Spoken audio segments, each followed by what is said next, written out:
All right, so all NBA round one game twos have completed.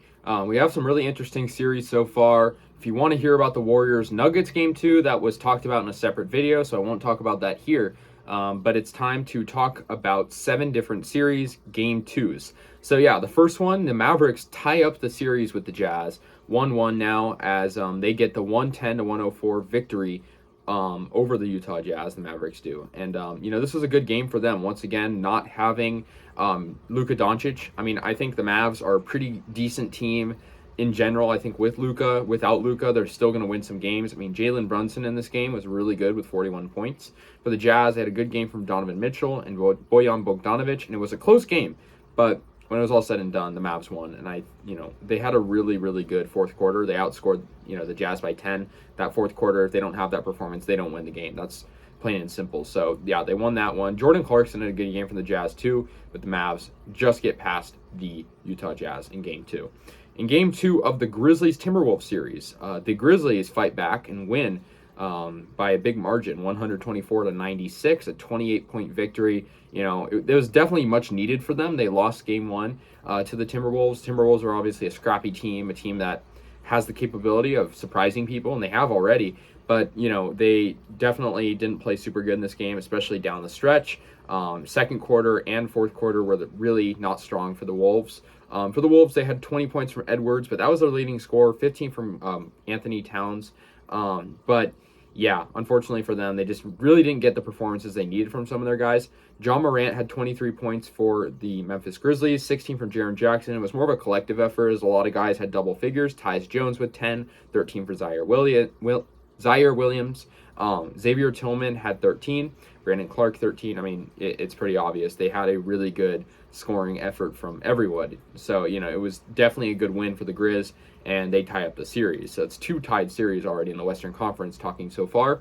The Miami Heat take a 2-0 series lead over the Atlanta Hawks by a 115-105 margin. This series is looking very much one-sided. I think the Heat will probably sweep them. The Hawks had a better game, though. It was a close one, 25 points for Trae Young, which is a lot better than his Game 1 performance.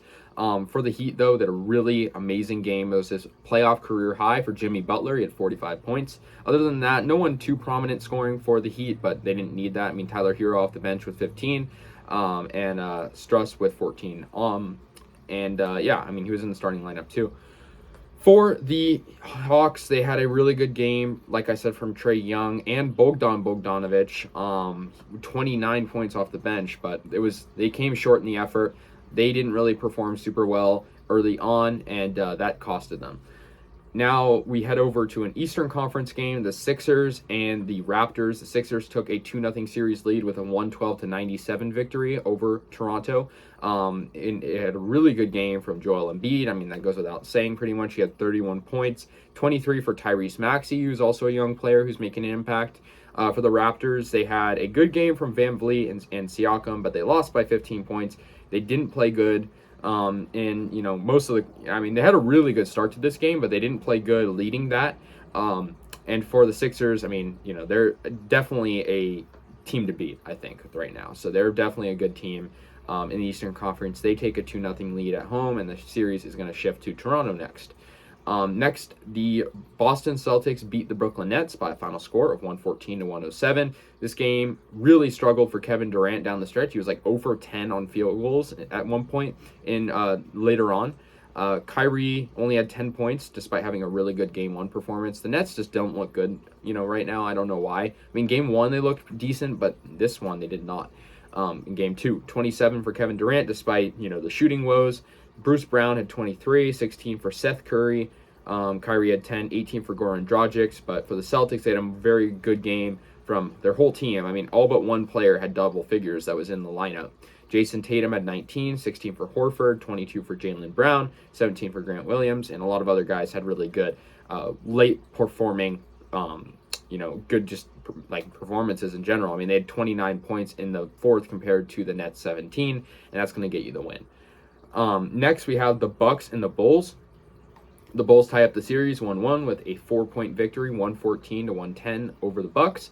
Really, really good game from DeMar DeRozan, 41 points. Their whole starting lineup did good. Vucevic had 24, Levine with 20. I mean, this Bulls team, you know, they didn't want to go down 2-0. They didn't want to go down 1-0 for that fact, I mean, in the first game. But, you know, Giannis had a really good game today and the last game. He had 33 points, 18 rebounds. Chris Middleton had 18 points, 25 for Brook Lopez, but it just wasn't enough, and the Bulls get the victory. Now, this game was the most surprising to me. The Pelicans, who are, of course, the 8 seed, playing the 1 seed Suns, got a 11-point victory over the Suns. Devin Booker left this game with an injury. It seems like he's actually going to miss a couple of the playoff games, which is unfortunate for Suns fans. He's your best player. But, yeah, the Pelicans got a 11-point victory. And yeah, really, really good game from Brandon Ingram, 37 points. He was on a mission, 11 rebounds, 10 points for Jonas Valanciunas, 23 for McCollum, and Nance Jr. had 13 off the bench. I mean, yeah, they were going into this with a mission. I mean, they almost came back in game 1. I think the Pelicans, I mean, I'm not saying it's going to happen, but I think they definitely could surprise people and upset the Suns. I think it's possible. But yeah, that's all the game 2s, guys. So let me know your thoughts. I'll see you guys later, and yeah, peace out.